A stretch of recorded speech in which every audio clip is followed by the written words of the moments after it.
Mindsetters, this is another beautiful edition, a great one from Your Learn Extra Live with me, Abraham, and the Tracy. How are you, Tracy? I'm good. The super energetic one, as always. You always hype. What's happening? I get excited about it. I'm doing Is physics today. it the back to school mood? No, I'm actually quite tired. So I feel their pain. I feel your pain, guys. I really do. It's been a long week so far. It's been a long one. Yeah. Plus, other Mindsetters never got a holiday because they've been studying throughout winter school also. And I think it's great. I know the guys were tuning in for the live shows and they were doing the revision shows and stuff, and that's brilliant. I'm so glad. And hard work does pay. Oh, absolutely. Yeah. It will pay off. I have a question for you that was asked on Facebook earlier on. Yes. But before I ask you that question, what are we going over today? Today we're going to do electrostatics. So grade 11's just a little bit of revision from last year, and we're going to add some stuff in. It's really not so bad. We're going to look at the calculations. It's actually quite a nice, easy section, I think. All right, I like that. Here's a question for you. A Mindsetter said, I'm doing grade 11, and I'm so tired of getting 30 to 35 on my physics. What am I doing wrong, or what can I do right? Okay, that's actually a brilliant question. My best advice is to, especially with physics, the chemistry is learning. Yes. The physics is practice, practice, practice. So you get hold of past papers, you get hold of study guides. There's some really good ones on the market. Remember, Mindset's got lots of resources as well. So get hold of those with the questions, and you just do more questions, and you do them over and over and over again. And you do them under test conditions. So if you know you're going to do a test and you study a section, go and sit in your room, lock the door. Maybe not lock the door, but close the door, make sure it's quiet, no books. So if it's, say, 50 marks that you're going to do, you give yourself an hour or 30 minutes, and you do it without your textbook, and then you mark it. So you get used to the exam conditions, because sometimes they panic. Yes, and also sometimes with exams, because when you study, you go, okay, I'm studying electricity, so you know when you're doing the problems, it's electricity, then I'm doing light, and I know it's light, and then the exam comes and everything's jumbled up, so that's why you need to practice doing exams. So practicing more will give you more focus. Yes. Because you'll be more prepared. prepared. And help you to see that all the questions actually end up being the same. So you can actually see, there's only so much we can ask, and you see the trend, so you get used to, and also it's getting used to the language, especially if English is in your home language. I mean, there's times when I look at like external exams and go, and that blonde moment. yeah, no, when I'm looking at this guy, English is my home language, and I don't understand what they're asking. So there are those times. So sometimes it's also just a language thing. So it's improving your English. So as true. Well. Very you know important. what, Tracy? Me and you can just chat for 24 hours, 24/7. We don't mind. No, but now, gotta go that way. You gotta go. Okay. All right. Mindsetters, we've got beautiful and great news that we need to tell you. One is that you can join us, me and Tracy, because it's the Tracy Show, and we're so hyper and so energetic about this show. Join us on Facebook, facebook.com/LearnExtra. Second thing, you can follow me on Twitter @LearnExtra. And the last thing that you need to do is download your notes for today's show for free on learnextra.co.za/live. learnextra.co.za/live. That's how simple it is, and you should be knowing it by now. But otherwise, Tracy, let's do this. Brilliant. Thank you, Amy. Okay, so guys, we're going to go to electrostatics. I actually really like this section. I know you guys don't like it that much, but it's really not so difficult. And what are we going to look at today? Well, we're only really going to look at two focuses, which are quite important. The first one is we're going to discuss the force between charges, okay? And then we're going to discuss electric fields with electric field strength and that sort of thing. The electric fields is new, okay? You would have seen the force between charges before a little bit in grade 10. We're just going to add a little bit more of an equation to it, but electric fields are new, okay? So right from the beginning, we're going to do a little bit of revision. Now, in terms of how things can become charged, well, the first way is by friction, which is particularly frustrating in winter. And you've all done this, and I know for those of you at home who are like this and you have those synthetic carpets, let's be honest, and it's not just the boys who do this. You go around the house with your socks on and you rub your feet on the carpet, and then you go and shock. I do that. Yes, I'm sure you do. And Confess you go shock your baby sister or brother just because it's fun. And it's so irritating. No, we've been there. And I actually have rabbits as pets. We're not going to talk about those, but they've got all staticky now because it's winter. So there's no moisture in the air. And when I stroke them, they get full of static electricity. They don't like it, but it's actually quite funny because then their hair stands up. and for particularly the girls will find this quite frustrating when you've got fine hair like mine. Winter comes, you take off your jersey at the end of the day, and it's got full of friction from being around, and your hair just goes like this. It's just not pretty. It's called hairspray. Okay, so you've all experienced the whole thing with static electricity and friction. You've done that, okay? Then we can charge something through contact. Now, hopefully you did some experiments in grade 10 with this, where you charged an electroscope. Remember, if I charged a ruler, say, put it in my hair, rubbed it in my hair, and then picked up little pieces of paper, the pieces of paper gain a charge as well. So we can also gain charges by contact. The third way is by induction. This one was a little more complicated, and this is more, so if I have an electroscope, you know, there's one of those funny jars with the gold leaf that moves up and down, and I bring a charged object to it, but I don't actually touch it, and then I earth it, take the charged object away, and the electroscope gets a charge, okay? So it's charging through non-contact or through earthing, okay? All the different ways we can gain charges on objects. We're not too concerned about the details of that, though. What is very important, though, and this you've got to get because it's so important.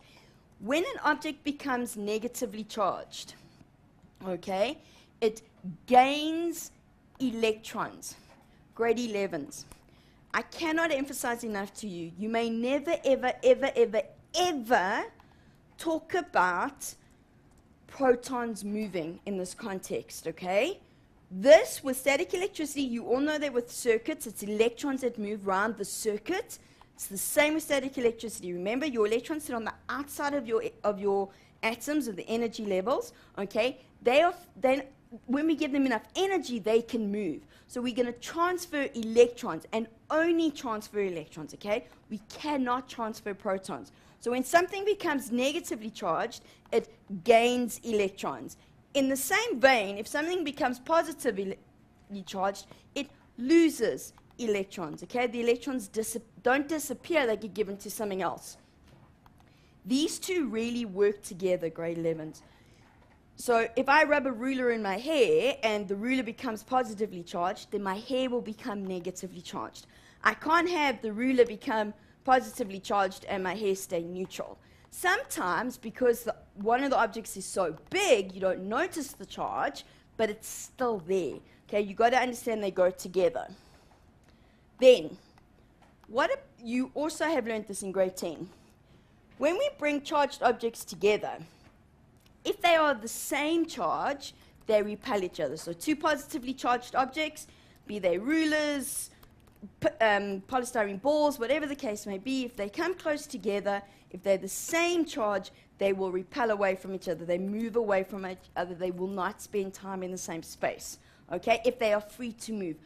We can force them into the same space, and we create electrical potential, okay, but they're not going to want to stay there. It's much like when you take the same poles of a magnet, and I'm sure you've all done this at some stage as well, and you try and hold them together, particularly if they're strong magnets, and you can feel the force. They don't want to, okay? It's the same concept. Unlike charges are attracted to each other.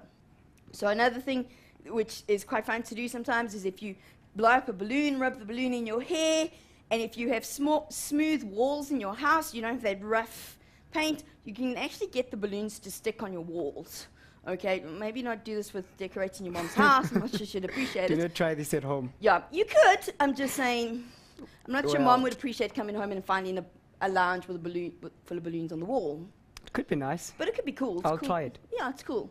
I'm just not sure you have enough hair, though. Yeah. Jersey's good. It's winter. You can pretty much use anything. Yeah, I have mine. Okay, it's actually, and it's because of the plastic of the balloons.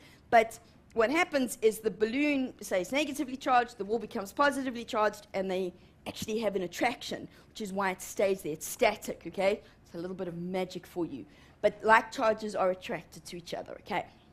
Now, the amount of attraction or repulsion, that force, so we can say they're attracted, we can say they're repelled away from each other, but there is a value to that. There's an actual amount, and the amount that they're attracted or repelled to each other is really, really important. And that's where we get to a very important law known as Coulombs law, okay? Coulombs law is very similar to Newton's law of universal gravitation, but let's just look at the statement, okay? Now, Coulombs law says to us that the electrostatic force, now we can't say that it's the force of attraction or the force of repulsion because it depends on the charges. Okay, so it can either be attraction or repulsion, but it is electrostatic. Now, of course, to put this in another context for you, you have dealt with electrostatic forces, grade 11s, because you've dealt with ionic bonds. And ions in ionic bonds, so this is chemistry now, are attracted to each other and stay together with this electrostatic force. So it's actually really important. It's everywhere, okay? But the electrostatic force between two charged objects is directly proportional to the product of the charges. Directly proportional means that if one doubles, the other doubles. Okay, it's directly proportional to the product of the charges. So in other words, how big the charges are is really important, how many coulombs of charge we have, and inversely proportional to the square of the distance between their centers. What that tells me is that if they get further and further away, the force gets smaller and smaller, much the same as with a magnet. Okay, the further away magnets are, the less they feel the force. Okay, the force becomes smaller. So distance is important. So big charges can have big forces of attraction or repulsion, depending on what they are. But that might become smaller if we make them very far apart. Can become very big if we make them really close together. Okay? As an equation, this is what Coulomb's law looks like. F equals K Q1 Q2 over R squared. F is the force of attraction or repulsion, whatever that might be, and it's measured in newtons. It's a nice special N. Okay, so F is force measured in newtons. Okay. K is very important. K is known, and it's lowercase, as Coulomb's constant. All right. Now, in maths, when we have a proportionality, so we would set up proportionality between the force, the size of the force, and Q, and the product of Q and R squared, but to get rid of the proportionality, we need a constant. That constant happens to be K, and it is 9 times 10 to the 9, and it's newtons. Ooh, or not, because that's just not an N on any planet. Ooh, sorry. I'm just busy changing things. I don't know what I've done. Let's go here. Alrighty.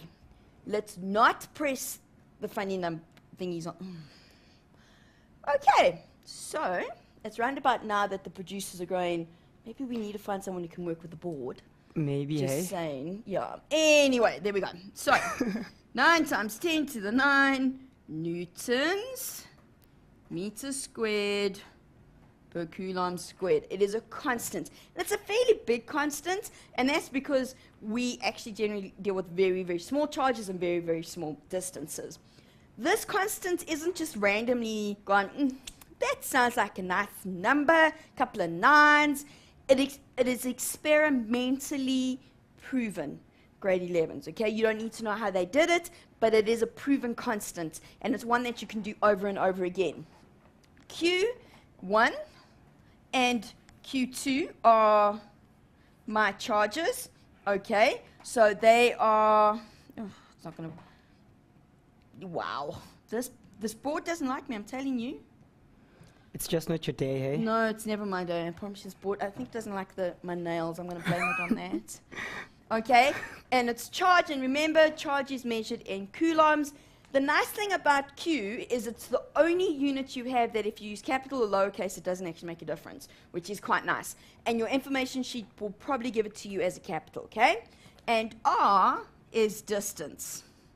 And distance must be measured in meters, okay? So F is force measured in newtons, K is Coulomb's constant, all right? That constant will be given. You are not expected to learn at grade 11s, but you must know where it goes. You actually have 2 Ks along the way. You're going to deal with K a little bit later on, which is a different value altogether. In Faraday's law, I think it is. Q1 and Q2 are charges, okay, measured in coulombs, and R is the distance measured in meters. All right. So I think what we're going to do is we can take a little bit of a break, and then when we come back, I'm actually going to do a couple of calculations with this. Before we go there, here's a Yes. question from Moloko saying, what is the meaning of the word dielectric? Dielectric Yes. is actually not even part of the section. That's got to do with capacitors, and they shouldn't actually be doing it. He might be a grade 12 student who's doing grade 12 this year, but the grade 11 shouldn't be doing dielectric. It's not in their curriculum anymore. All right. But it's the substance that goes between the two parallel plates of a capacitor. All right. 'Kay. Hope you answered on that one. But before we take that break, I have a quote from Dr. Nelson Mandela. It says, there is no passion to be found playing small, in settling for a life that is less than what you deserve or that you are capable of living. So I just want to place a challenge to all the mindsetters that never settle for low marks. Go for the gold. Go for 100 if that's what it takes. Because some mindsetters say, I'm satisfied getting my 50 or my 60. It's never enough. Go for the gold. See you after the break.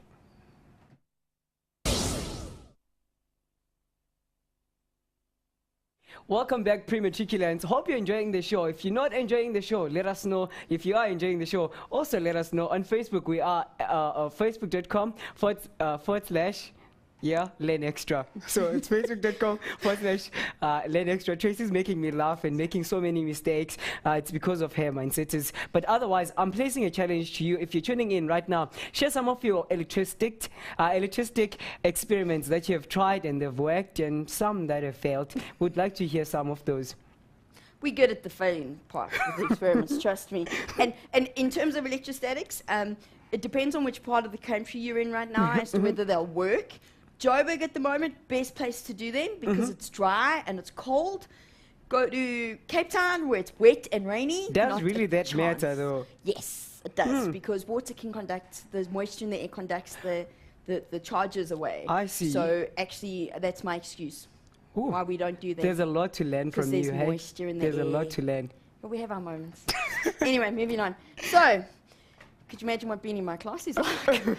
Anyway, so let's do a calculation because that's really what we need to get to, okay? So we're going to start with a nice easy one, simple, nothing too excited in it. Says to us that we need to calculate the electrostatic force, so that means they're asking us to calculate F between a point charge.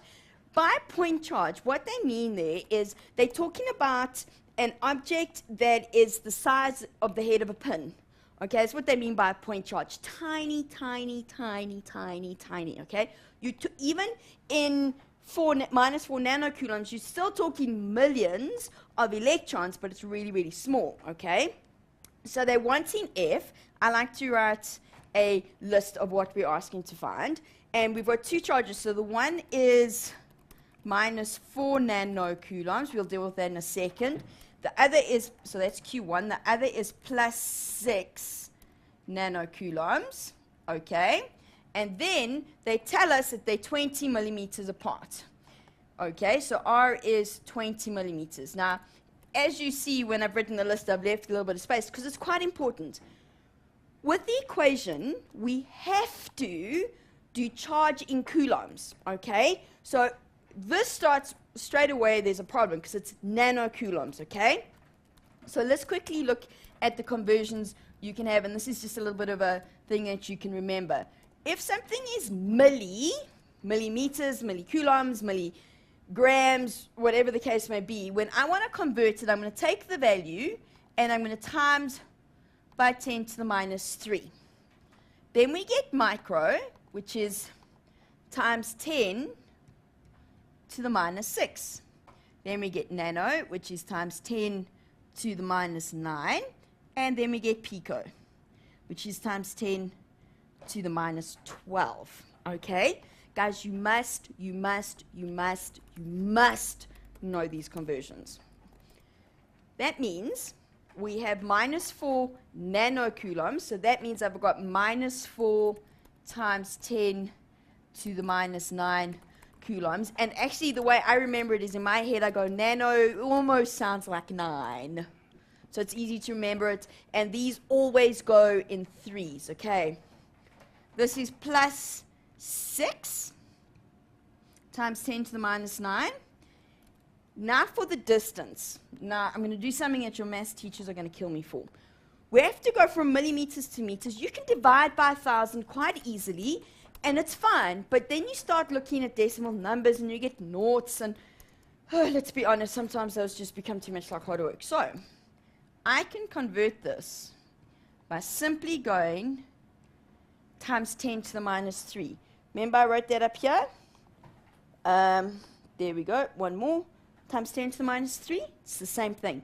Okay? So 20 millimeters is 20 times 10 to the minus 3 meters. Or 2 times 10 to the minus 2 meters. It's up to you, okay? I like to leave it in this format because it's really easier for me to work with. Plus, with electrostatics, you're either going to get, and you'll see this when we do electric fields, really big numbers, or you're going to get really tiny numbers. This force is going to be tiny, and that's okay, grade 11s. It doesn't have to be a force that we can necessarily experience. You're talking about such small charges that very small forces that affects them, okay? It's really important here. We've got all the information. What we need to now do is substitute it into our equation, okay? Let me just create some space over here. There we go. So our equation is F equals K, Q1, Q2 over R squared. I want F. K is a constant. K is 9 times 10 to the 9. Q1 is 4 times 10 to the minus 9. And Q2 is 6 times 10 to the minus 9. And R is 20 times 10 to the minus 3 squared. And I'm hoping some of you right now are going, hang on, wait, Tracy, you've made a mistake. Because wasn't that minus 4? I haven't made a mistake. And you are correct. It is minus 4. The plus and the minus helps us with direction. Okay, force is a vector, which means it has to have both size, magnitude, and direction. So what the fact is that you've got to remember that we have a minus and a plus. Plus and a minus, opposite charges, is going to be a force of attraction, okay, which we'll deal with in a second. But you can leave it out of the calculation. Now, I actually want to show you the calculation on your calculators because it's really important that you know how to do it. So we've got 9 exponent 9, 9 times 10 to the 9, times 4 times 10 to the minus 9, times, come now, oh look, what happened? Oops. You see, it even does things I don't want it to do. There we go. Times, no, close, close, close. Oh, man. Close. No. While you're fighting there, thank you. Yeah, okay. we're going to go to somebody who actually knows what they're doing, because apparently I don't. I was going to give you a helping hand. Thank you. How can you help me? I can help you by telling you that your students love you and they're enjoying the show. Oh, this is why I do this. I love you guys. And they say, watch out for the board. For the? For the board. For the board. I know. I promise you, it's a conspiracy, hey? There we go. Times 6 to the okay. So we've got the top line. Oh, that's minus. Let's just quickly make sure we do it minus 9. Okay, I'm going to press equals. That's the top line. Now I'm going to divide by 20 to the minus 3, which has to be squared. Big, important. This is the math display, which is most of what you want to calculate will be on. Remember, we can't leave it as that. It must be linear. So we get 5,4 times 10 to the minus 4. Okay, let me just move that over. So that gives me 5,4 times 10 to the minus 4 newtons. Now we need to give it a direction. Grade 11s, you can't describe this as being to the left or to the right or to the up or down. Where's the picture? Okay, where did I say to you that which one's on the left, which one's on the right? You can't tell me that, but what you can tell me is the fact that one's negative and one's positive means they're going to be attracted to each other. So this becomes attraction. That's a direction. Okay? That's a direction. That wasn't so bad. Now we need to get on to the ones that you're going to struggle with a little bit. And in fact, this is actually almost an extension of the question we just did. So what we have here is we say, consider the following three charges. So we have a minus 8 nanocoulombs, sorry, plus 4 nanocoulombs, minus 6 nanocoulombs. And they say calculate the net force on point charge B. So over here. Let's think about what they're asking me. This is actually a vector question. B is positive, A is negative, and C is negative, which means B is actually in a bit of a tug of war. B is being pulled towards A, and it's being pulled towards C. Okay, that means there's a force, which you're going to call force between A and B, and there's a force between B and C. I want to know what the net is. In other words, I need to know what are those forces, and then I'm going to add them together. But I need you to see something quickly. In the last question, I used minus 4 nanocoulombs and plus 6 nanocoulombs, and they were 20 millimeters apart. I pretty much got the same numbers. So I'm going to save myself a little bit of time here, and I'm going to tell you that we know that this is 5,4 times 10 to the minus 4. Okay, and hopefully I'm not losing any of you. But now I'm not going to just put attraction as a direction, because I'm considering just what's happening at B. So I'm going to go, the force that B is experiencing is actually going to be towards the 6 nanocoulomb, okay? And in this case, it means it's going to go to the right. Okay? The numbers are all the same as the last question, which is why I'm not doing it again. Let's look at the force between A and B, okay? So, okay. See, I'm telling you, this board doesn't like me. Force between A and B. What I'm going to write this now, I'm not going to use Q1 and Q2 because I don't have them named as 1 and 2. I have them named as A and B. So it's QA, QB. The 1 and the 2, the A and the B, they're just names, okay? It's like Q, for example, is I'm a girl, so that's Q, but my name's Tracy. Okay, so you know we can have lots of girls, and they all have their own names. Okay, the last presenter's name was also Tracy, but it's spelt different. So we're different, our names are different. Okay, but, you know, Tracy's are just good science teachers, what can we say? Anyway, R squared. All right, so let's work it out. So we have 9 times 10 to the 9.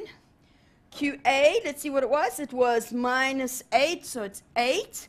Remember, it's got to be in coulombs, so we can't leave it as nanocoulombs. So 8 times 10 to the minus 9. B was 4.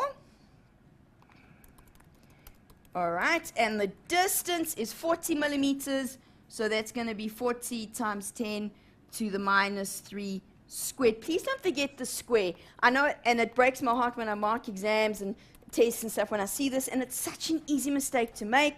You know that there's a square in the equation, which is great. Then somehow that 2 just goes on holiday when you do your substitution.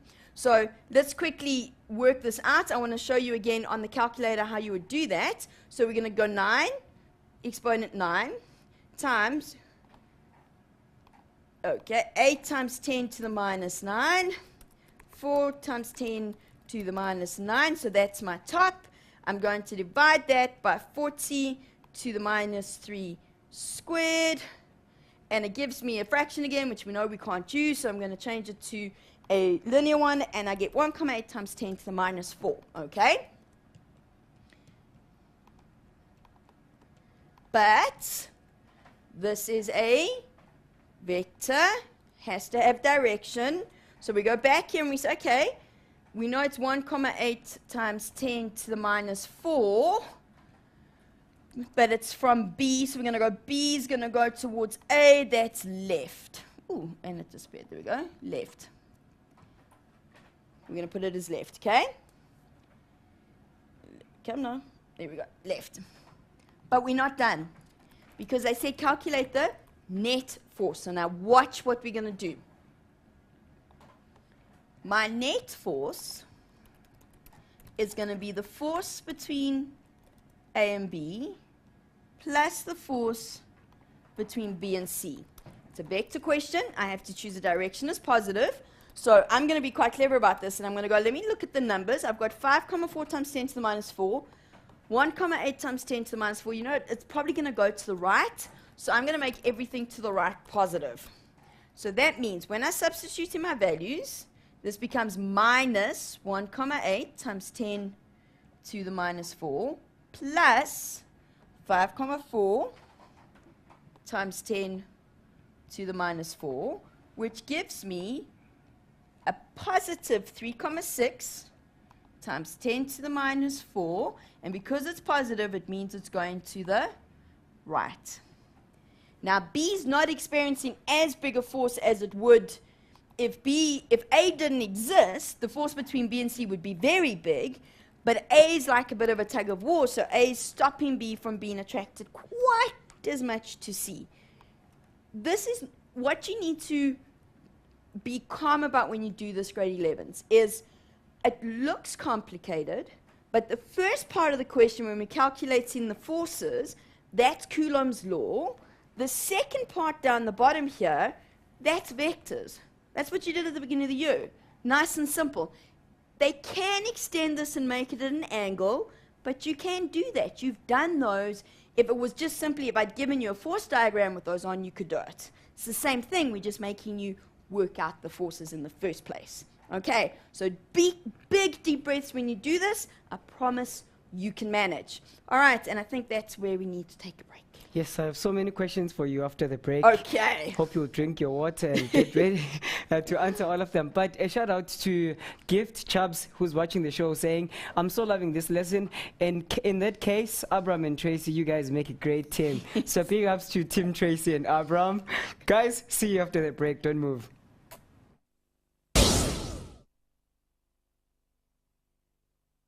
Pre-matriculants, welcome back. And if you still have some questions, go over Facebook. Our Facebook page is facebook.com/learnextra. I have some questions for you, Tracy. Okay, let's do it. The first one is from Nemukongwe Kate Tama. She says, can you please explain again why you did not choose the negative on charge 1 for question 1? Okay, let's do that one.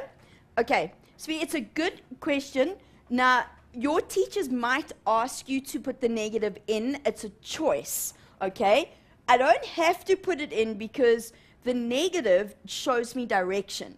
So if I chose to put the negative in, which I can do, all right, so I'm just going to quickly do that in a different color. So say I put in that negative by the 4.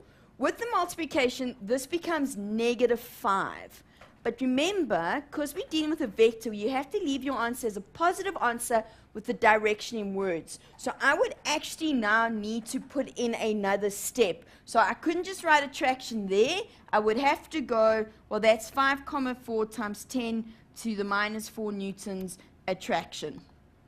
Okay? Now, if you always put in the charges, so for example, say it had been -4 and -6, then your final answer would work out to be positive, and that tells me that it's repulsion.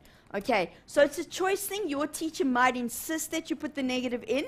That's fine. You don't have to put the sign of the charges into the equation. Okay, as long as you remember that you've still got to decide on the direction that it's going in. So the positive and negative means it's attraction. Okay, next. Right. The next one is from Sorry, my bad. You know what, if he's butchering the name, there's not a chance I'm going to get it. I'm sorry, sweetie. You're worse than me. Yeah, I know I am. That's why I'm not going to try to say it. And the surname is even worse. All right, let's leave that one. Yeah, let's leave it. Spare says, how do you see that it's attraction or not?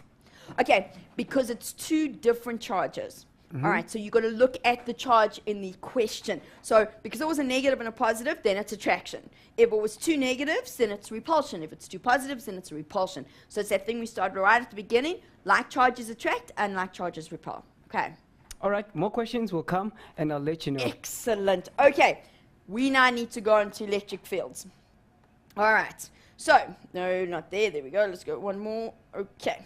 What is an electric field? Well, an electric field is very similar to a magnetic field, okay? It's defined as the region around an object where another charged object will experience a force, an electrostatic force, okay? It's the definition. The direction, now listen to me very carefully, just like a magnetic field has a direction for an electric field is a convention, grade 11s. It is a decision that was made by the scientific governing body, wherever that might be, and this was done years and years and years ago, so even if you don't like it, I'm sorry, it's not going to change, where they said that the direction of the electric field is taken as the direction in which a positive test charge would move if placed in that electric field. Okay, so let's think about it. If I have a positive charge and I put a little positive test charge over here, the positive test charge is going to move away from it because they're repelled. But if I have a negative charge and my little positive test charge is over here, it's going to move towards it. So just like with the magnetic field, where we define the direction of the magnetic field as being the direction in which the north pole of a compass will point, okay, that's how we get it to go from north to south. An electric field is defined as the direction in which a positive test charge will go, okay? But electric fields and how we draw electric fields have rules, okay? They are three-dimensional, first of all, but they have rules. They're not just random, okay? And what are those rules? Well, number one, when we draw electric field lines, they are imaginary. We can see how they affect charges. We can even trace how they affect charges, but I can't physically see the electric field. Okay, there's no way I can actually see it, but I can experience it. So when I draw the field lines, they are imaginary. They are always directed away from positive and towards negative, because it's the direction a positive charge would move. They never cross, and they never touch each other. Ever, ever, ever. Like magnetic fields. Never cross, never touch.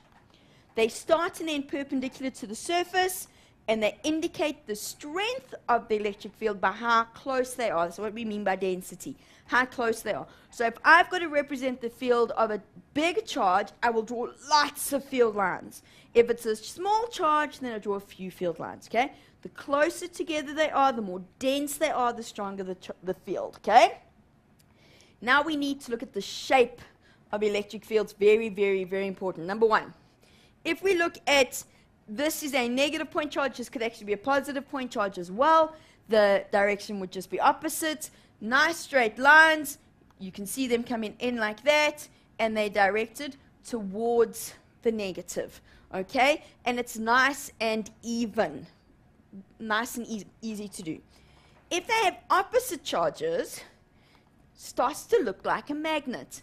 You've seen this shape before. It goes from the positive straight across, and then it starts to curve. I know the yellow is not quite on top, but it's just so you can see it better, and it curves around it. Okay? They do not, and I'm just going to take this off so you can see, over here, they don't cross, they don't touch, okay? They start perpendicular to the surface, and the ones that go straight through are straight. Okay. What happens, now these are opposites, okay? These will be attracted to each other. What happens when they're the same charge? Well, this is very important because this is the field that you're probably going to most likely get wrong. This is the same as bringing two north poles together or two south poles together, and we have to draw the field patterns exactly the same. Look here. The field line comes out and goes up, comes out and goes up. It cannot cross. Cannot cross. This space in the middle is empty. You cannot put any fields there, all right? They cannot cross because they are not attracted to each other. In this case, it's two positive charges, so the direction is away from the charge. When I draw the field lines, if they were both negatives, the shape looks the same, but they would move towards the charge, okay? But electric fields don't just have shape, they have strength. So the amount of force that a charge feels is important. It's not random. It's not, oh, well, it's got a feeling of force and, you know, all every. It's not random. It's very, very important. So if we look at electric field strength, it's defined, okay, so this is the division, at a point is the force experienced per unit charge at the point in the field.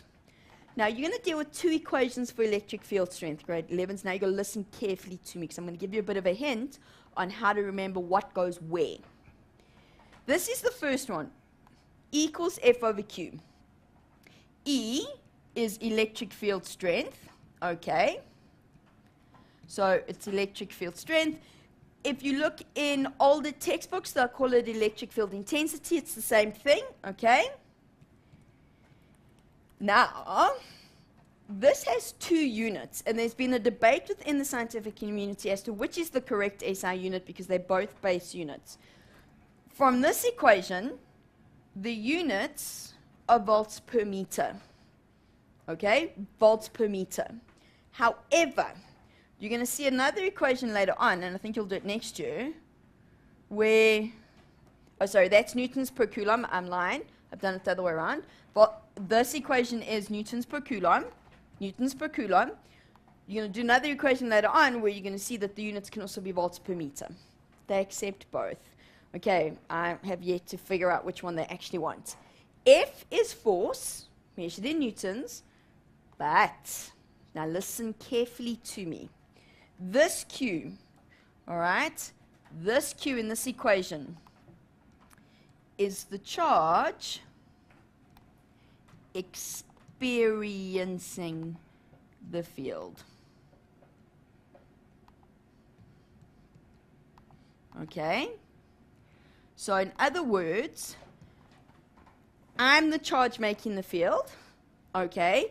And my pen is inside the field, and this has a charge. This is the charge I'm dealing with. Because I can work out the force of attraction between or repulsion between us. This is the force that the Q that we're using, okay? So in this equation, this Q is the charge experiencing the field.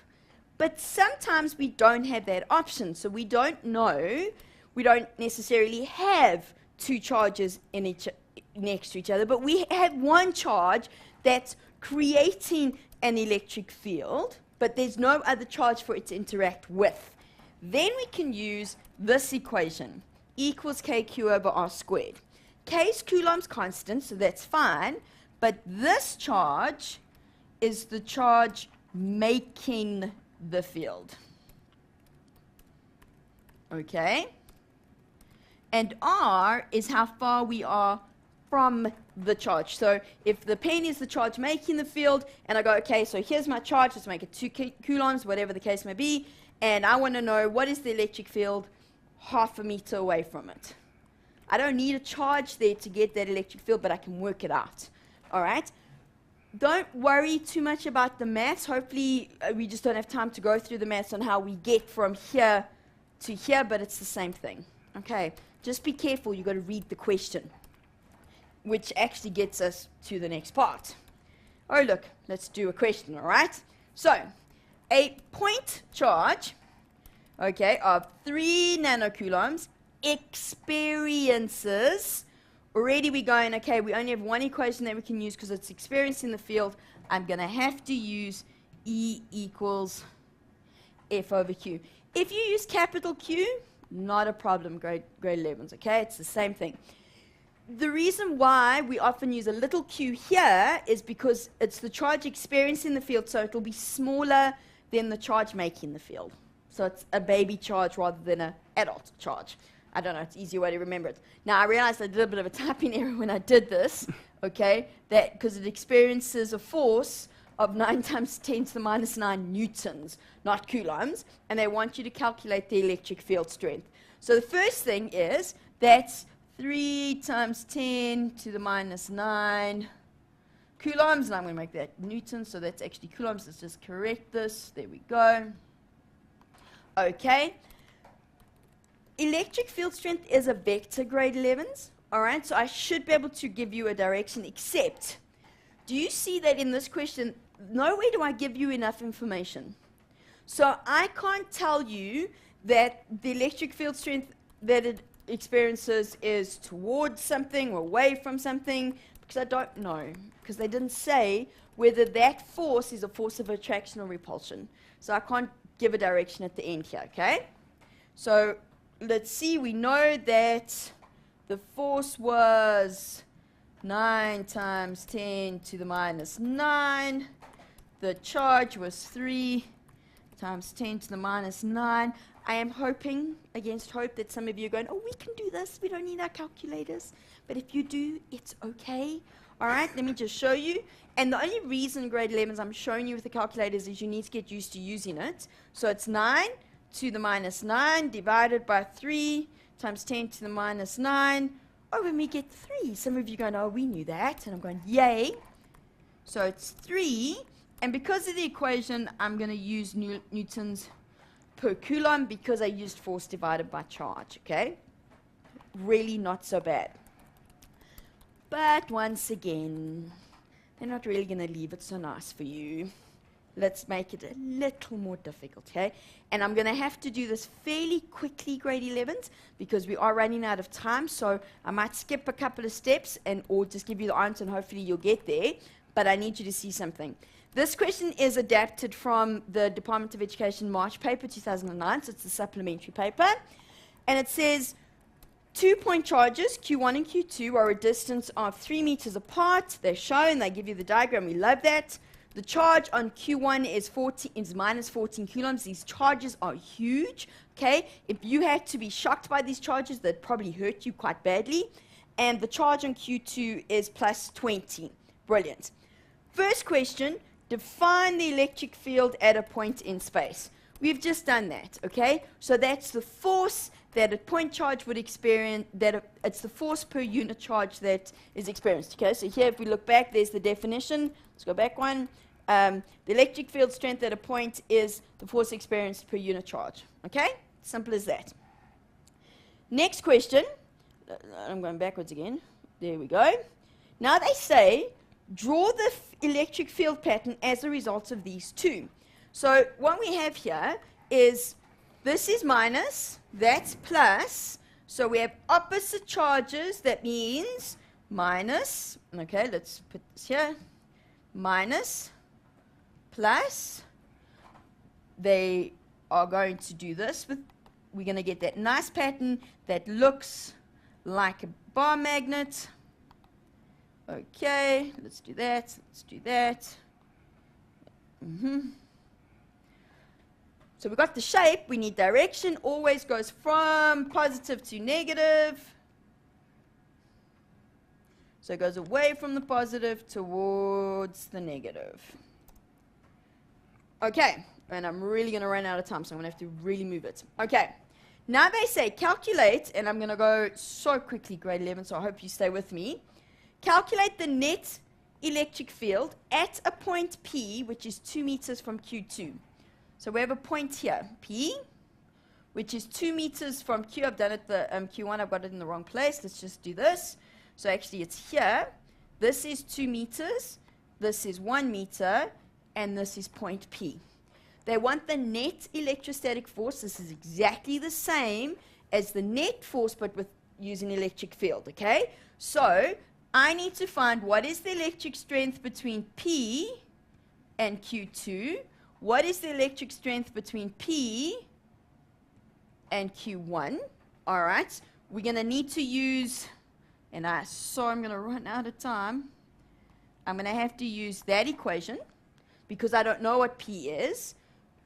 I'm going to use, if I do it with PQ1, I do the same with PQ2. Remember, for P1, it's going to go away from P1 because it's negative, and it's going to go towards P1. Because Q1, because it's negative, away from Q2, so you'll actually add your two answers together and get your total. And what I'm going to do, let me give you the answers so that those of you at home who are working this out, you can actually make sure you're on the right track. What you should get is that the net force is 1,71 times 10 to the 11 volts per meter, newtons per coulomb, it doesn't matter, and it's going to go to the left. Okay. I'm sorry, guys, we ran out of time, but I'll actually make a plan to get the answer onto the Facebook page or to the website or stuff. We'll make sure we do that. I'm sorry, guys. Sorry, Mindsetters, but otherwise, thank you, Tracy. It's been a great show. The Mindsetters have loved the show. And yes, they have some questions, but otherwise, they can still send them through our Facebook, and some Mindsetters are helping each other. So that's And they'll that's get what we answered, need. yeah. We'll make sure they get answered along the way. Yeah. Well said. On that note, I'm going to leave you Mindsetters with a great quote from Utatu Nelson Mandela once more again. He once said that after climbing such a great hill, one only finds that there are still many more hills to climb. So I just want to say this, means it doesn't end here. Learning still continues even after the show. Work hard, learn more, and learn extra. From us, Team Mindset, Tracy and Abram, we just want to say bye. Peace, guys.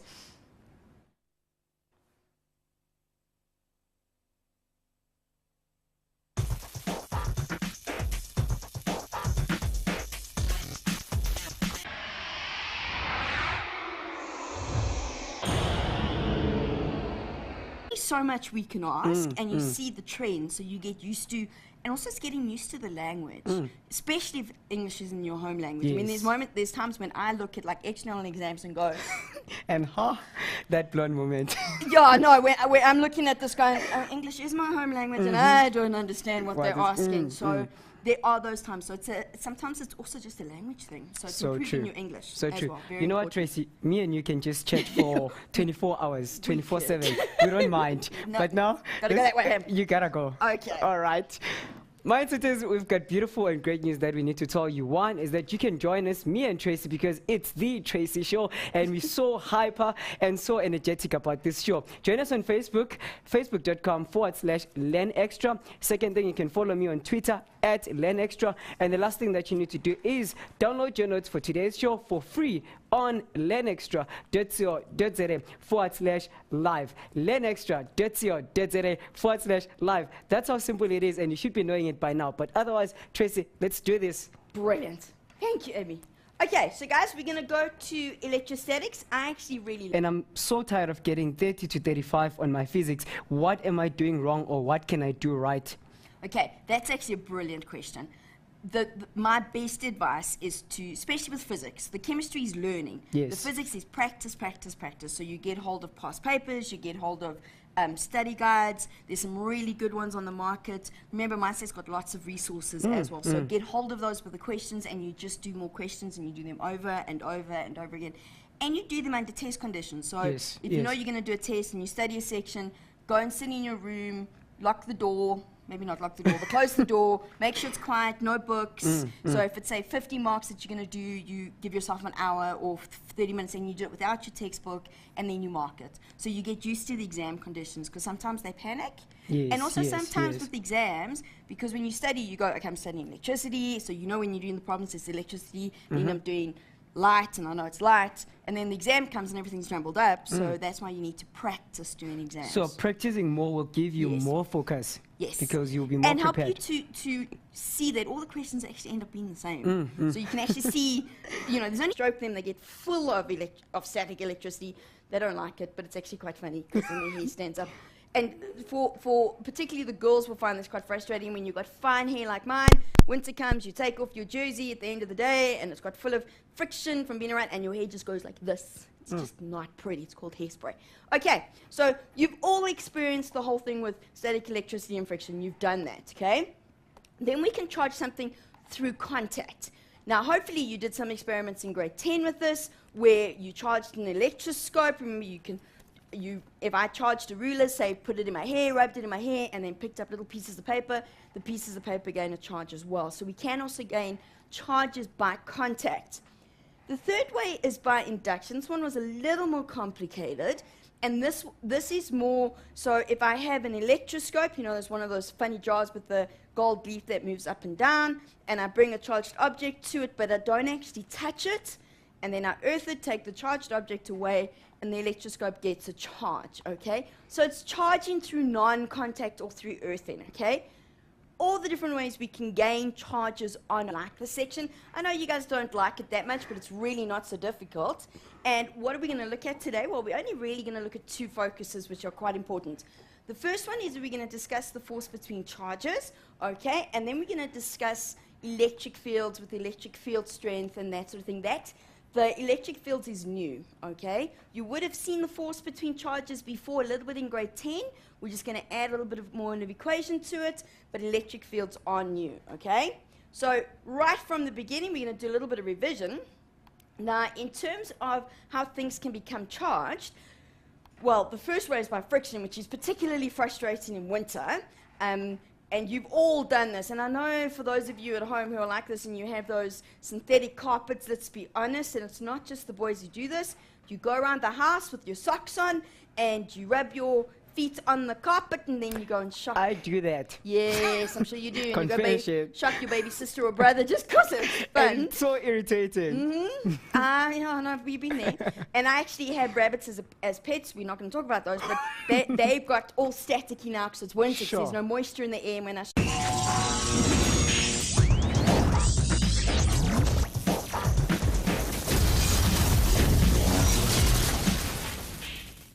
Hello, Mindsetters. This is another beautiful edition, a great one from Your Land Extra Live with me, Abraham, and the Tracy. How are you, Tracy? I'm good. The super energetic one, as always. You always hype. What's Well, happening? I get excited about it. I'm doing Is physics it today. the back to school mood? No, I'm actually quite tired. So I feel their pain. I feel your pain, guys. I really do. It's been a long week It's so been far. it's been a long one. Yeah. Plus, other Mindsetters never got a holiday because they've been Yeah. studying throughout winter school also. And I think it's great. I know the guys were tuning in for the live shows and they were Yes, doing yes. the revision shows and stuff, and that's brilliant. I'm so glad. And hard work does pay. Oh, absolutely. Yeah. It will pay off. I Yeah. have a question for you that was asked on Facebook earlier on. Yes. But before I ask you that question, what are we going over today? Today we're going to do electrostatics. So grade 11's just a little bit of revision from last year, and we're going to add some stuff in. It's really not so bad. We're going to look at the calculations. It's actually quite a nice, easy section, I think. All right, I like that. Here's a Yeah. question for you. A mindsetter said, I'm doing grade 11